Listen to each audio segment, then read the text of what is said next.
Quelle couleur a pour moi la notion même du sacré? Le moment sacré, état de grâce infiniment rare. Il y a des états pré-sacrés auxquels manque seulement un élément pour compléter le sacré. Pré-sacré dans mon enfance, par exemple, à 8-9 ans, dans un jardin, sur une pelouse, je suis étendue. La pelouse présente à un certain endroit une surélévation marquée de forme conique. Je m'installe de manière que ma nuque se trouve exactement au sommet. Ainsi, ma tête est renversée et je peux mieux voir le ciel. La première fois, ma sœur est près de moi, celle à laquelle je pose les grandes questions, celle en qui j'ai confiance. Je lui dis: mais derrière ce ciel, il y en a un autre. Elle rit et me dit qu'il y en a beaucoup d'autres. Je ris aussi et dis que, bien sûr, puisqu'il y a le 7e ciel. Elle devient sérieuse et m'explique que nous sommes environnés de ciel, que la terre tourne, que le ciel n'a pas de fin. Elle part. Je demeure un très longtemps là, immobile, songeant à l'infini, essayant de me représenter physiquement l'infini. Une angoisse terrible me saisit, mais je ne bouge pas. Et j'arrive bientôt à sentir la terre qui tourne. Ma tête, demeurée dans cette position, tournait effectivement et violemment. Chaque soir, au moment où les bruits s'apaisaient, je revenais là pour trouver cette sensation de terre qui tourne et me sentir perdu en elle, emporté dans ce vertige. Du même ordre.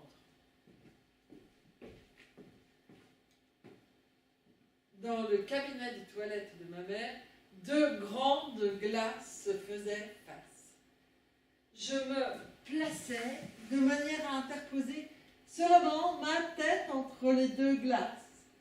Et je voyais des têtes innombrables. J'essayais de compter, c'était impossible. Cela m'irritait et je ne me lassais pas d'essayer avec une fatigue extraordinaire et une grande angoisse. Il m'arrivait d'autres fois d'interposer des objets et de les bouger. C'était véritablement un jeu magique. Je pense simplement que, de même qu'au jardin, ce premier contact avec l'idée d'infini, avec lequel joue un enfant d'un jeu au milieu duquel il ne voudrait pas être surpris pour rien au monde, a quelque chose de sacré. En ce sens que le jeu est accompagné d'angoisse. ne se produit qu'à certaines heures, au moment où l'on sait qu'il n'y a personne, et prend l'allure d'une sorte de méditation vivante. Et a ressurgi comme souvenir dans certains moments suraigus de ma vie. La permanence de cette sensation fait bien penser à ce heurt d'une part éternelle de soi-même avec l'univers. Mais il y manque un, la notion de mort. Cependant présente par sensation physique de partage avec d'autres. Un souvenir qui me semble résumer complètement ma notion du sacré. Cela relève de la foi pour laquelle on se sent prêt à mourir. Cela a trait au départ de mon père pour le front. Départ particulièrement tragique par le fait de circonstances étranges à expliquer et qui provoqua en moi un état d'exaltation totale, fait de pressentiments certains, de sacrifices consentis d'avance et devant le visage même du sacrifié. Cela à 11 ans, mêlé au chant d'une foule en délire, chant auquel je mêle ma voix qui par moments s'éteint brusquement, bouleversement physique total, incapacité de reprendre la vie physique pendant plusieurs jours. Je hurle à la Marseillaise et le chant du départ des journées entières. Une compagne de cour, rencontrée dans le métro, revêtue d'habits de grandeur, par ceux qu'ayant perdu son père, me fait honte.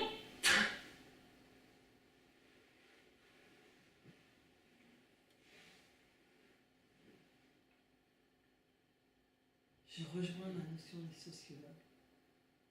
Le sacré mêlé au social pour que cela soit sacré, pour que cela soit, il faut, à mon sens, que cela soit ressenti par les autres,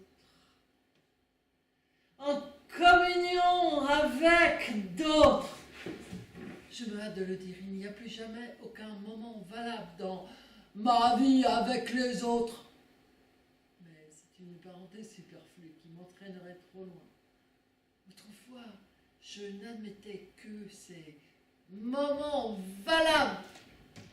Et je me renfermais dans un mutisme total quand je n'avais pas la possibilité d'exprimer ce qui m'importait totalement.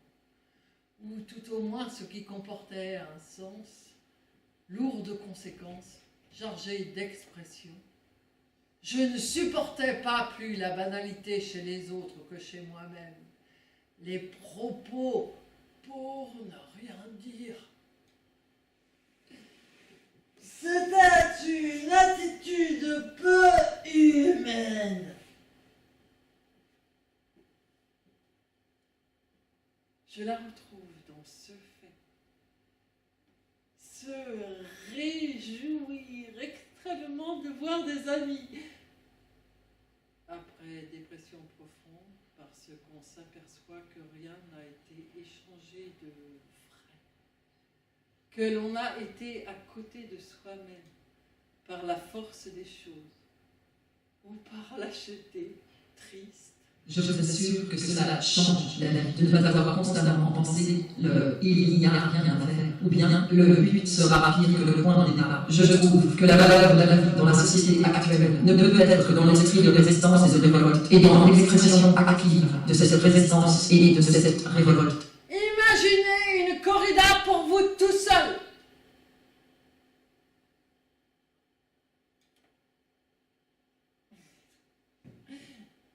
J'ai besoin de public. L'œuvre poétique est sacrée, en ce qu'elle est création d'un événement topique, communication, ressentie comme la nudité. Elle est viol de soi-même, dénudation, communication à d'autres de ce qui est raison de vivre. Or, cette raison de vivre se déplace.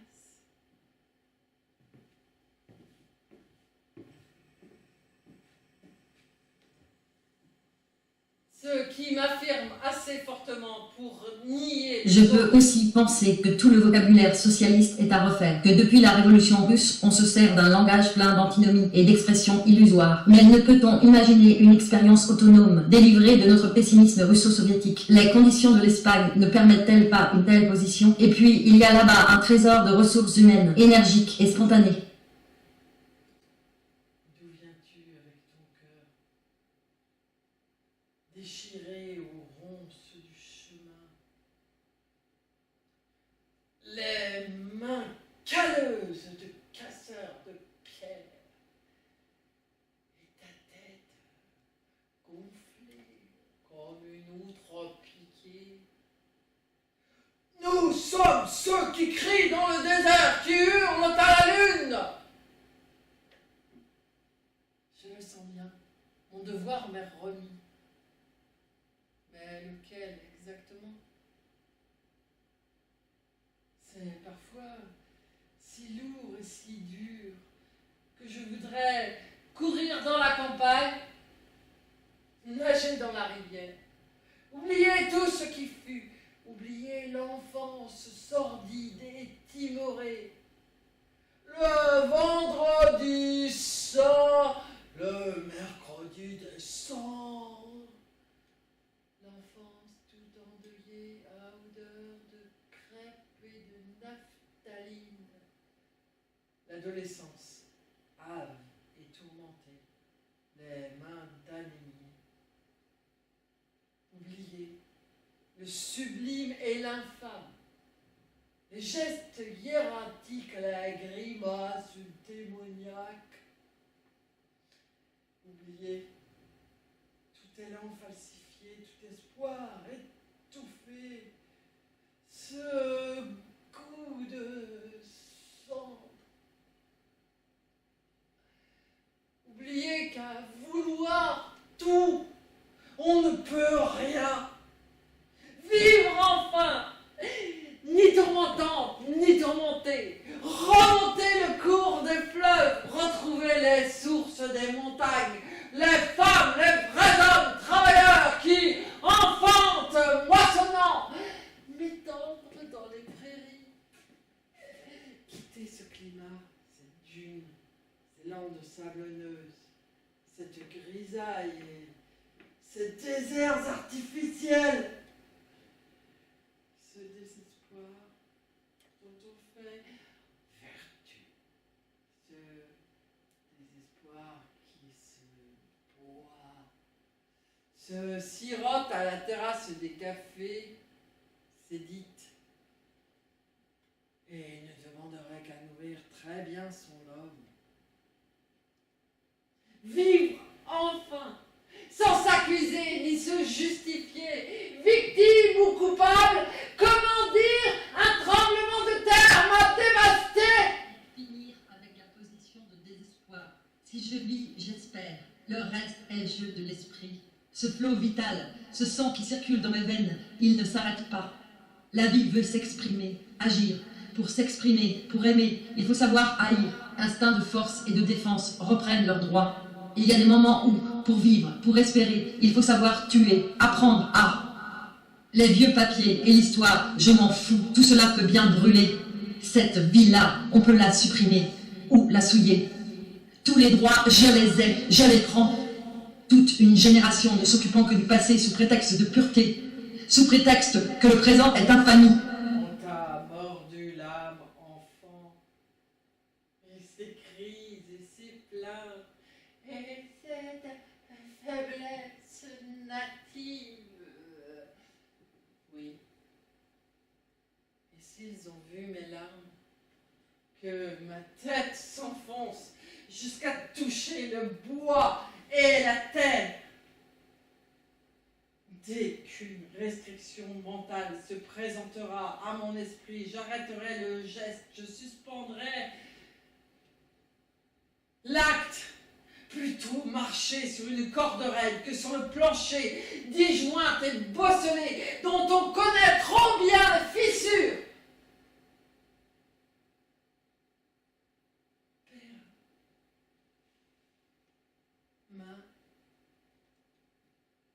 l'annonce. Seule la mort, poids sur l'air, marche, arrière, discussion, pour l'heure, voilà. Héroïne, enterrement, laïque, religieux, incinération, nosole, phosphate, le chant, d'épandage, le fumier, l'engrais, allons-les noyer sous les fleurs et les couronnes, tout à l'égout pour les cadavres. Un être était qui n'est plus prestige. C'est la seule valeur certaine. Celle-là ne nous manquera pas. Ses bras noueux, cris de vie, valeur et mouvement.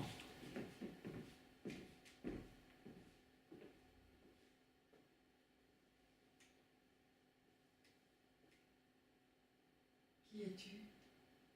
Visage aigu, l'âme à reflet dur, fend l'air, entame mon rêve. Que je sois assise te faisant face, ou couchée, tête renversée, tu m'apparais, échappant à la pesanteur, inscrivant dans l'air toute une géométrie précise, aussi précise que cet angle volontaire où s'inscrit le sourire forcé de lèvres amères aux plis railleurs. Précision des gestes, limite de l'espace harmonieux, clair, où tu vis. Le moment où tout retombe dans l'absurde. Si absurde que mieux vaut parler pour ne rien dire. Grimacer et sourire.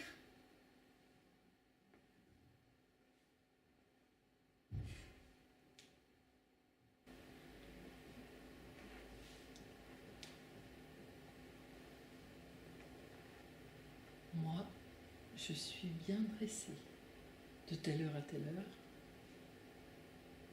Nous sommes tous des singes très savants.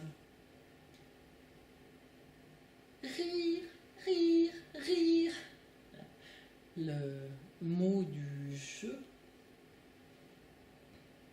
Attention! Vont-ils s'apercevoir que noir veut dire blanc? Mais non, non, jamais.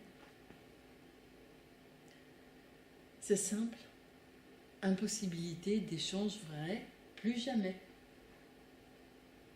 Quel soulagement. Je ne suis jamais là où les autres croient pouvoir me trouver et pouvoir me saisir. L'existence alcaline et douceâtre. Assez, assez, assez!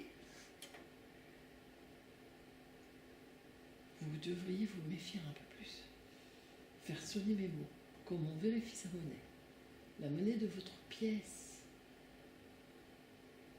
La voix normale, infantile, couvant l'ironie féroce. Mais vous êtes tellement bien dressé que vous ne le sentez pas. Qui pourrait supposer que l'on aille aussi loin dans la dissimulation, qui ne dissimule que soi-même, et non des actes, des faits, des buts intéressés, calculés.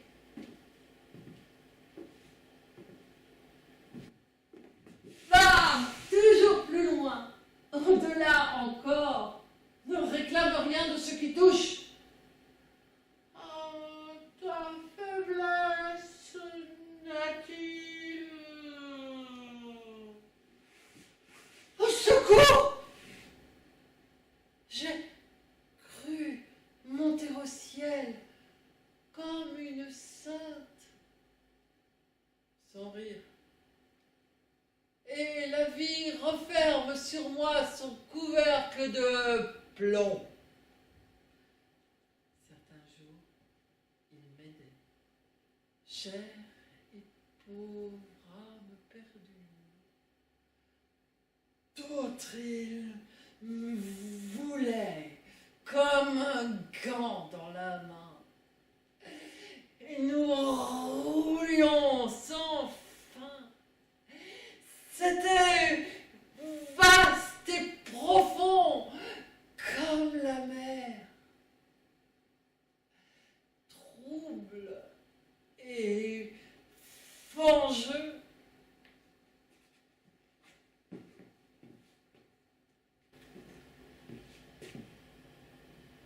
Je n'habitais pas la vie, mais la mort. Aussi loin que je me souvienne, les cadavres se dressaient tout droit devant moi. Tu as beau te détourner, te cacher, renier, tu es bien de la famille, et tu seras des nôtres ce soir. Il discourait, tendres et sardoniques. Ou bien à l'image de ce Christ, l'Éternel humilié, l'insane bourreau. Il me tendait les bras. De l'Occident à l'Orient, de pays en pays, de ville en ville. Je marchais entre les tombes. Bientôt le sol me manqua. Qu'il fût herbu ou pavé, je flottais, suspendu entre ciel et terre, entre plafond et plancher. Mes yeux, douloureux et renversés, présentaient au monde leurs lobes fibreux. Mes mains, crochets de mutilés, transportaient un héritage insensé. Je chevauchais les nuages avec des airs de folle échevelés ou de mendiante d'amitié. me sentant quelque peu monstre, je ne reconnaissais plus les humains, que pourtant j'aimais bien. On me vit atterrir au ciel du diorama, ou glacé jusqu'aux os. Je me pétrifiais lentement jusqu'à devenir un parfait accessoire de décor.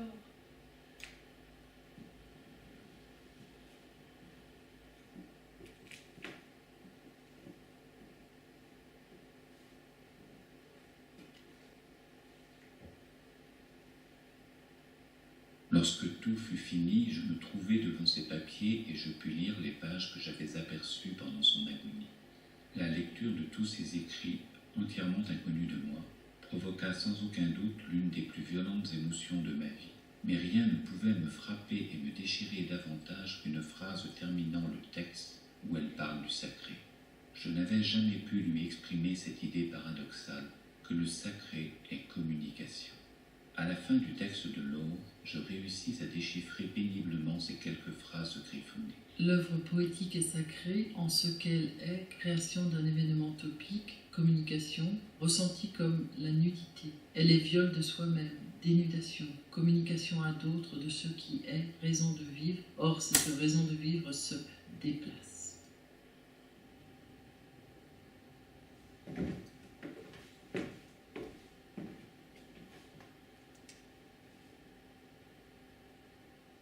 Libertinage, étape de Laure.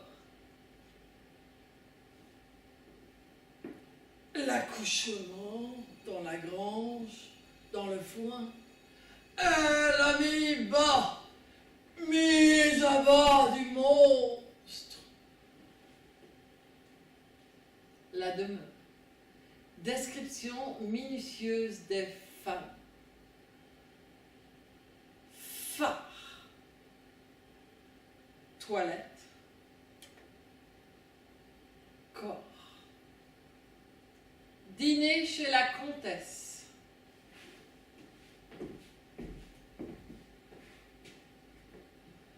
Ses amis convoquent aussi leurs valets. Dîner, description. Entrée sensationnelle de maquereaux. Visite de la chambre des enfants. Marty. Crochet de boucher. Description minutieuse. Position. Membres, chaîne, cordage. Un membre pleure de femme. Un membre serment sur les têtes d'enfants. Un membre à la folie et à la passion. Les déracinés s'envolent. Des nuits de réalité. De ventriloque. Face de clown.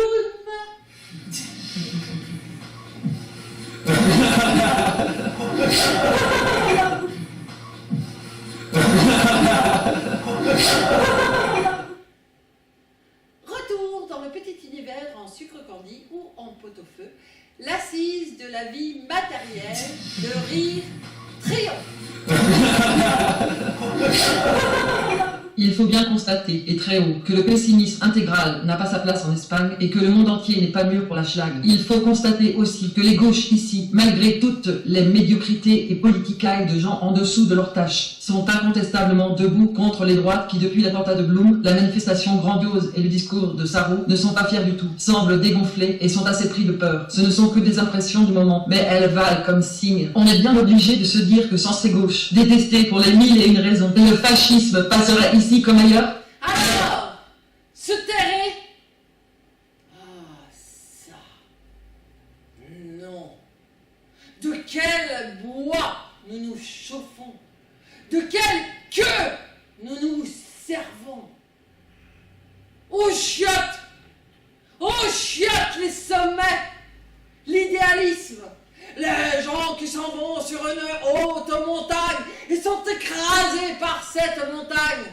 Aux chiottes les grands sentiments, les passions pesantes, que tout chavire, que nos mers soient putain, nos filles violées! Enfin, est-ce tolérable?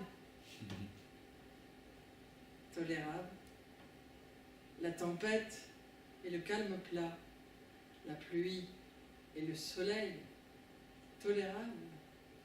Comme la vie telle qu'elle est, et non pas autre qu'elle n'est.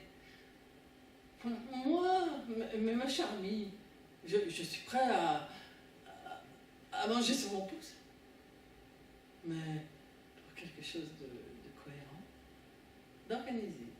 Voyons, je vous dis, prêt, archi prêt. Vous savez, je les aime grands. J'ai toujours préféré à ces confidences hâtives et suspectes, à ces bavardages de femmes hystériques, à ces racontards excitants et déprimés. À toi, mais ce n'est pas possible. Et pourquoi non? Et pourquoi oui? S'il te plaît, il ne me plaît pas. Quelle inconscience. Ça, par exemple. Messieurs, dames, chers amis, je vais démasquer la vertu, la distinction, la bienséance, la mesure, le charme, la franchise. La franchise! Ah ça! Franchise, tu es une fente et un trou. Gouffre, tu n'es pas un sommet.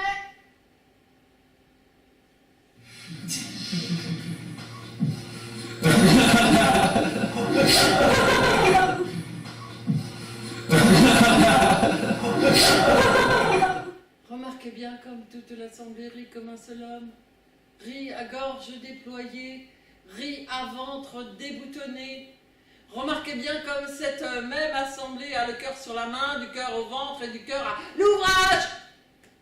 Trop facile, mon cher combien trop facile. Hélas, quel malaise chez vous. Ouvrons la fenêtre, voulez-vous, on étouffe ici. Quel malaise!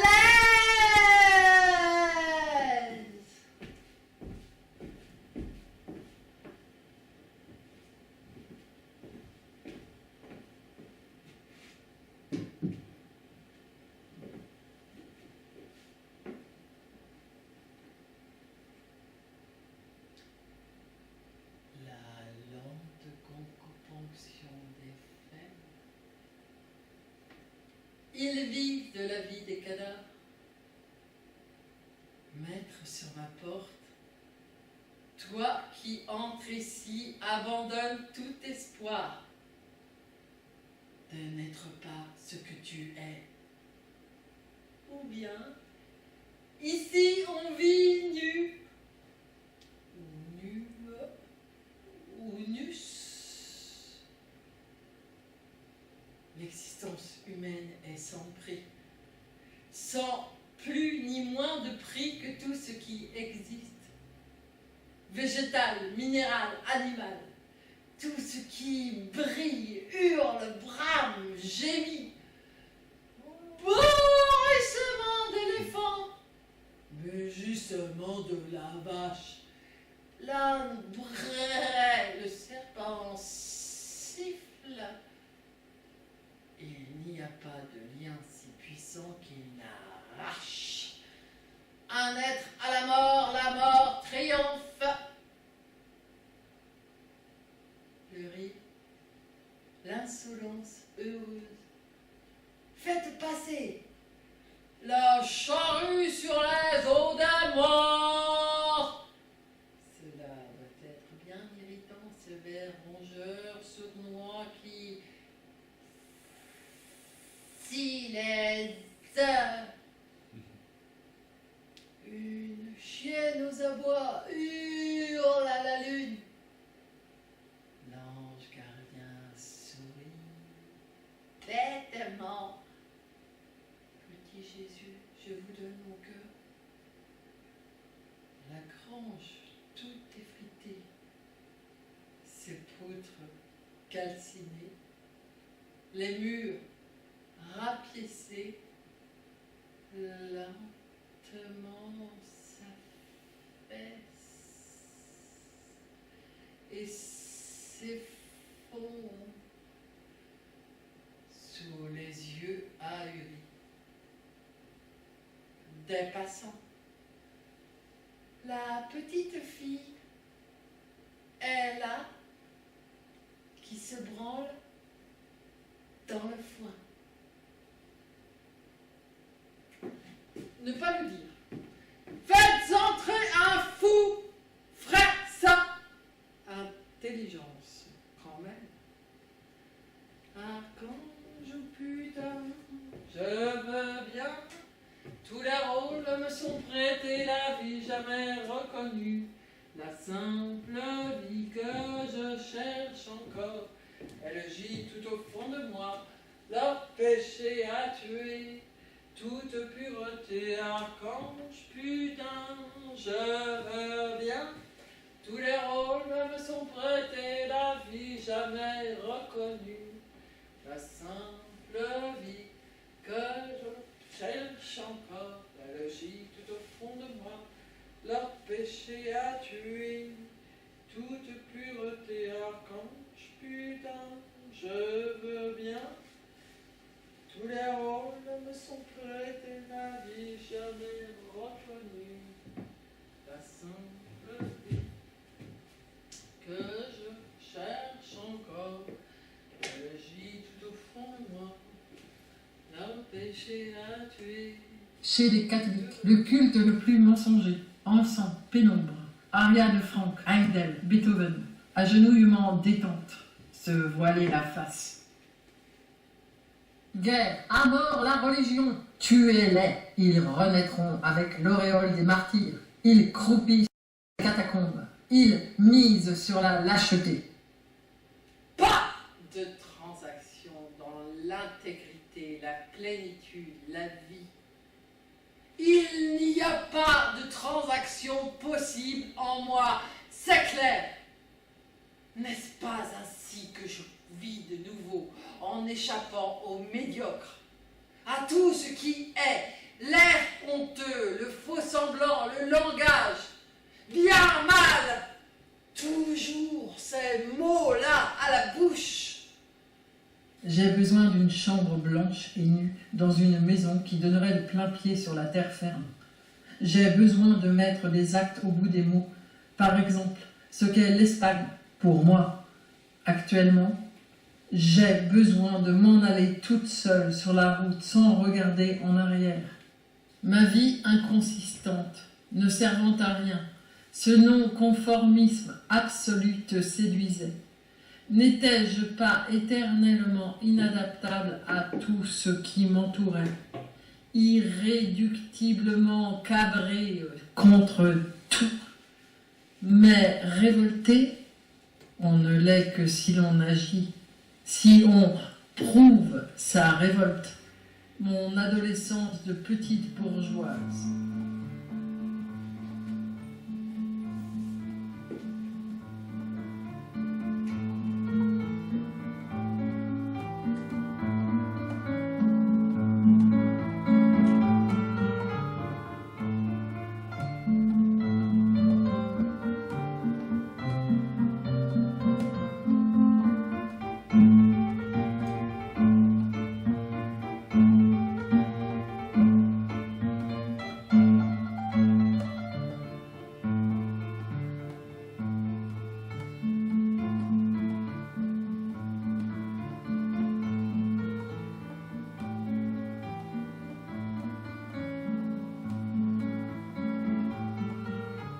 Je suis.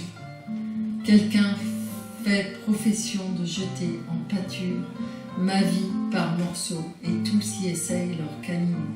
Et je ne m'en porte pas plus mal, oui, vraiment. L'homme, lui, il a tous les droits. Vivre tous les aspects de sa vie, de jouer. Être ignoble au bordel, qu'importe, il paye. Et puis ce sont des professionnels. Et puis on sort par l'autre porte. On croit encore à ces paroles. La femme, vous la voulez une, si elle aussi est déchirée. C'est un monstre ignoble, Pour avoir connu le sublime, vous ne voyez plus que l'infâme, la peau laisse le visage épuré. On s'en va tout droit, mais un être réel qui s'est débattu et se débat dans la vie à la discussion de politique et de morale pour affirmer le droit des êtres humains à retrouver sa virginité d'homme, on croit encore à de telles paroles prononcées par une telle bouche. On y croit inconsciemment, ou bien tout en sachant très bien de quoi il retourne, de quel gouffre il s'agit, et pourquoi cet homme a le droit à la confiance, quand même, en dépit, et peut-être à cause. L'homme. Ils se croisent un soir au coin d'une rue, et tous deux se retournant pour voir l'autre, au moins de dos, se retrouvent face à face.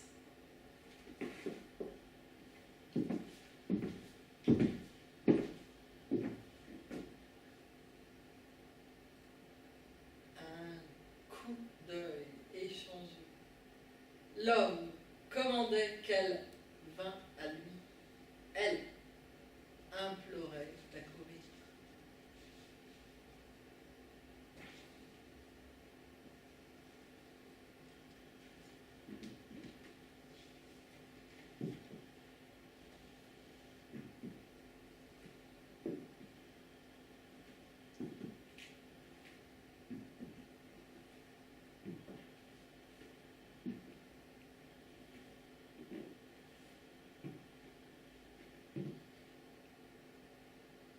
Quand elle fut là, sans qu'il eût bougé, il lui dit : « Je te reconnais, fille, sœur, mère et chienne envoûtée.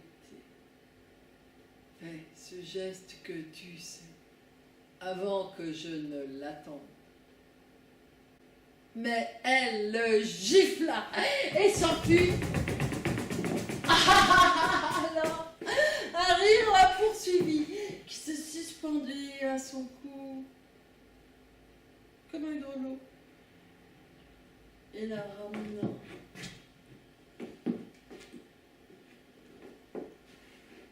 à la laisse.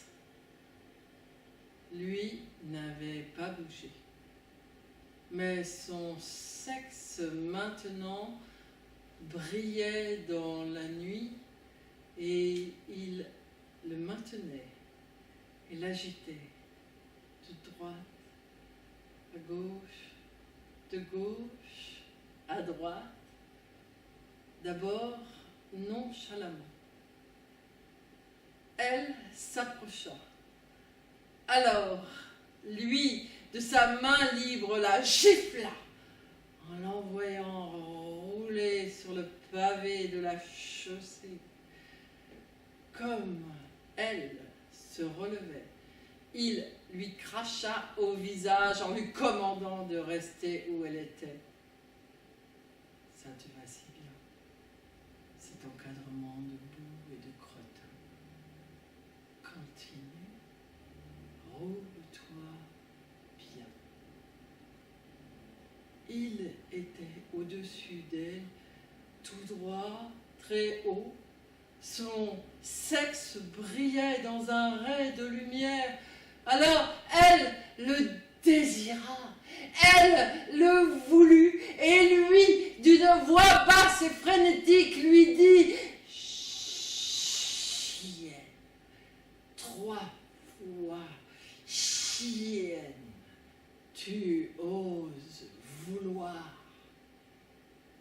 Il l'enjamba et lui ordonna de se rouler encore entre ses jambes écartées qui conduisaient prudemment cette enroulure vers une bouche d'égout tout encombrée d'ordures. Elle, les bras le long du corps, roulait sur elle-même, ventre, côté et dos, dans l'autre sens, en proie au délire et à la vision de ce sexe agité et triomphant qui commandait le rythme. Enfin, elle vint buter contre le trottoir dans un glou d'eau de ruisseau, les cheveux pleins de déjection, les yeux fous, la bouche salie, toute jaune aux commissures des lèvres, mais avide encore, et deux mains qui s'élevaient, se tendaient, blanches, diaphanes. Elle était toute prière, toute offrande. Il cracha dans cette bouche entr'ouverte et mordit les doigts si fins qu'il n'en fit qu'une bouchée de tendre cartilage.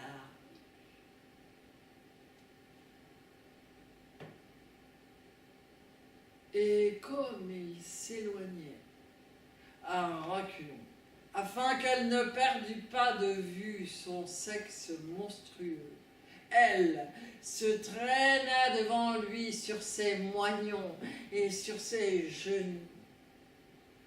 Il monta quelques marches et franchit, toujours à reculons, une immense porte romane où elle s'engagea à son tour comme une chienne boiteuse. Il s'enfonça dans un sombre bâtiment en forme de couloir. Elle traînait sur un tapis pourpre, son corps béant de plaies sanglantes et d'ordures. Montant quelques degrés encore au plus profond de l'obscurité, il lui commanda de s'agenouiller devant une grille basse qui les séparait. Disposant sur les poignets un linge blanc, il y plaça sa queue.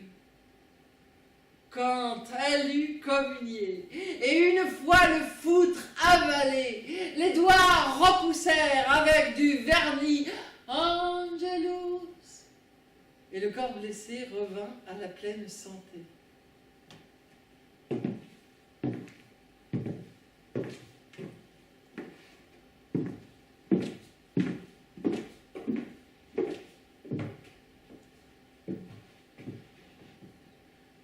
Le grand orgue de son propre mouvement célébra ce miracle. Et l'homme et la femme, et Vérax et l'homme, s'en allèrent très tranquillement chier dans les bénitiers pissés dans le ciboire. Puis ils se lavèrent le derrière avec la nappe de communion trempée de bénite, avant de retrouver à leurs affaires, à leur vie, dont chaque heure était une joie, une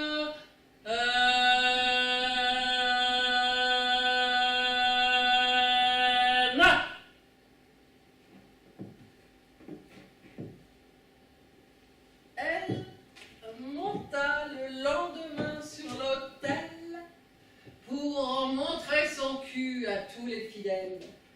Et le prêtre, à l'élévation, écarta les cuisses entre lesquelles pénétra l'hostie, puis il lécha ce cul divin jusqu'à ce que l'enfant de cœur, s'agenouillant devant lui, vint à grands coups d'encensoir, libérer la queue d'entre les dentelles et les dorures, et avaler le Saint-Foutre qui lui jaillit à la figure. Cependant, le cul nanti d'un sacré suppositoire libéra son ventre et sa vie avec des cris sauvages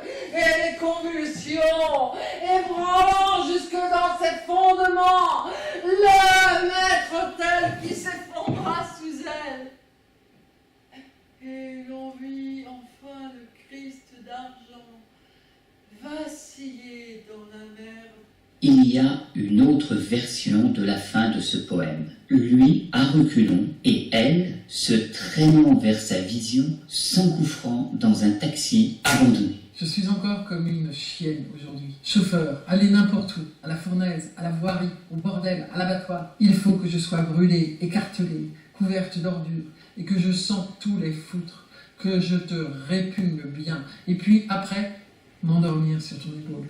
2 jours après, tout le quartier craignant un mystère, un malheur ou un crime, un balayeur appelle un prêtre qui ouvre la portière et des flots de foutre lui jaillissent à la figure. Quand la voiture fut vidée de sperme, on trouva entre 2 planches disjointes 2 poissons, un scalarari et un gempi crevés. Je me sens toute émiettée. J'ai cru qu'il était bon de réaliser tout ce qui est en soi. Et j'en suis arrivée à une cacophonie monstre.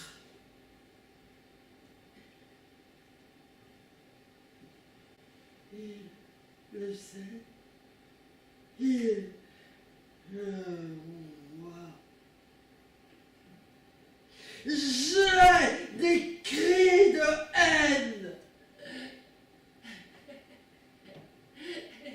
Rire de folle. Je m'éveille brusquement avec ce rire. Ou bien je sais.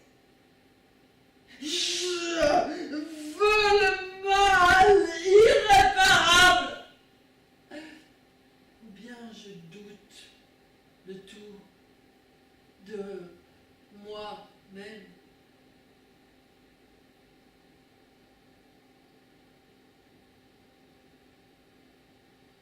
Il me dit, ne sois pas lâche si tu l'es. Je ne peux plus vivre. Ne fuis pas, tu ne dois pas fuir.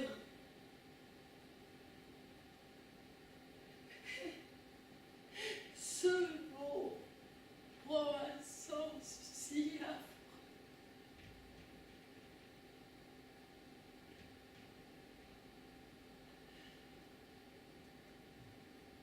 que je reste là, éperdue.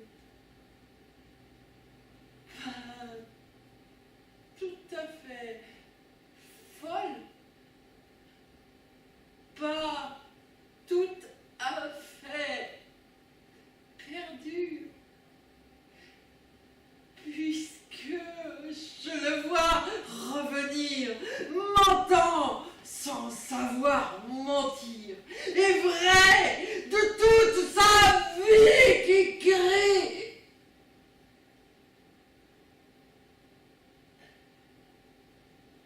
Il veut que je partage cette vie-là. Il me répète,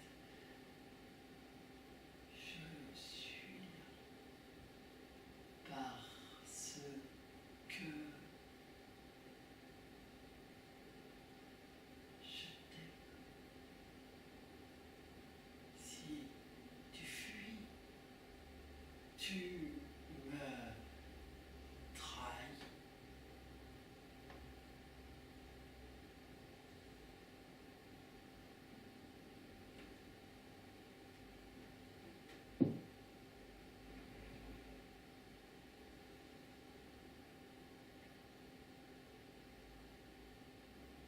À force de te comprendre, ne risque-t-il pas de tomber dans l'indifférence?